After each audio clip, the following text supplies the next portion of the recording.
Hey guys, it's me Mike, and I'm here to review for you Spider-Man Across the Spiderverse. Spoiler free, of course. So, does it match up with Into the Spiderverse? Keep on watching and we'll find out.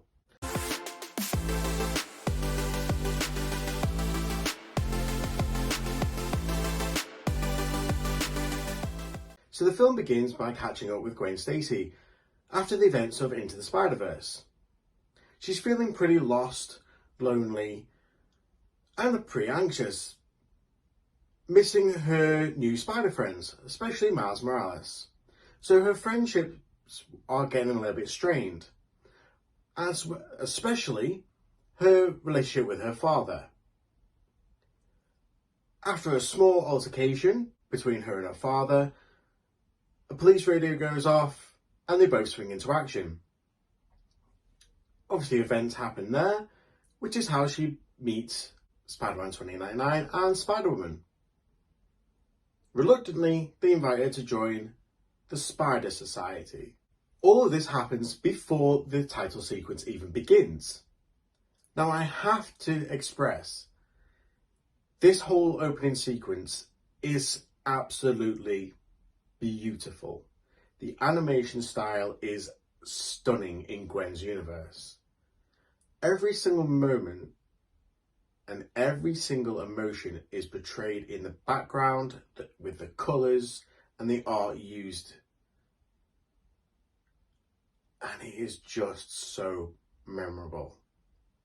I was completely blown away by this opening sequence. And it filled me with such joy when I realised, oh, everything is reflecting on the emotion of that character.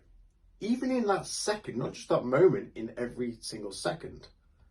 So, we then go back to Miles Morales. A bit of a catch up on him and what's happened in the year since the events of Into the Spiderverse.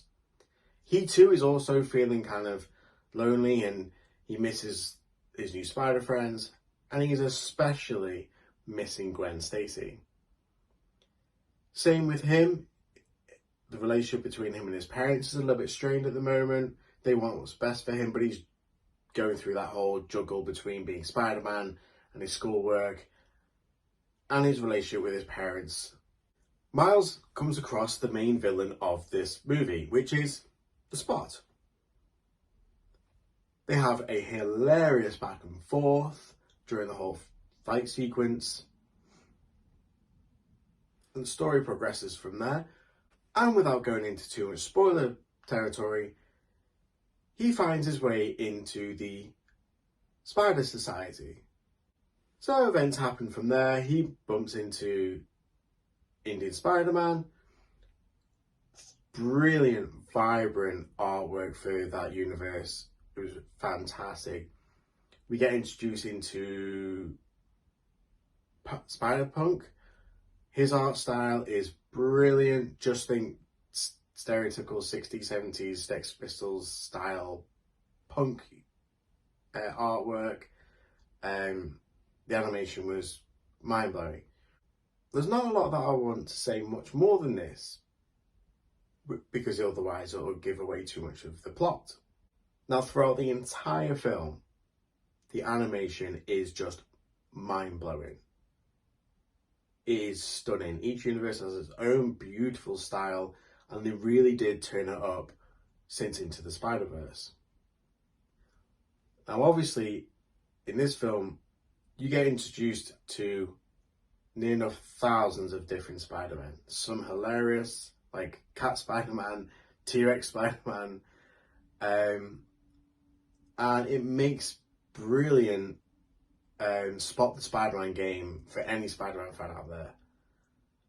I mean, there was even one point that I couldn't even help but point out a certain character to my wife in the cinema screen. My personal opinion, there were times when I did feel like the film was a little bit slow. I did kind of feel like it dragged at certain times. However, it still told the story really well, and it did help develop characters. That's just me. Now then, there's one thing that I want you all to know, if you don't already know this, it is part one of a two-part film. Now, I've seen some reviews that are saying that that's their main gripe with the film, was the fact that it was to be continued. However, this was announced months ago that it was a two-parter. A little piece of advice: when the credits roll, feel free to get up out of your seat and walk out of the screen, as there are no end credit sequences.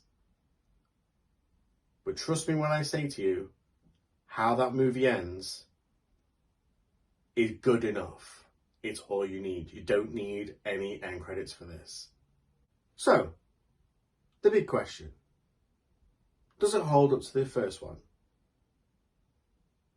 Now, I think when you've created something as new and unique as Spider-Man Into the Spiderverse, I don't know how you can ever really top that.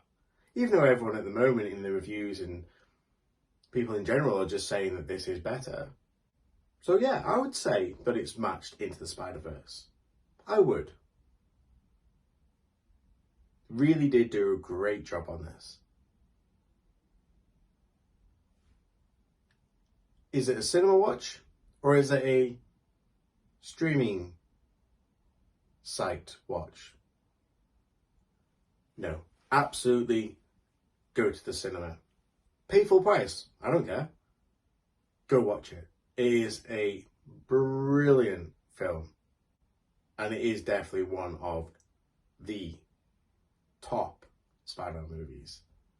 Now, that's saying a lot, because I pretty much like all of them. Yes. Even emo Tobey Maguire and his goofy dance. So, until next time, ta-ta for now.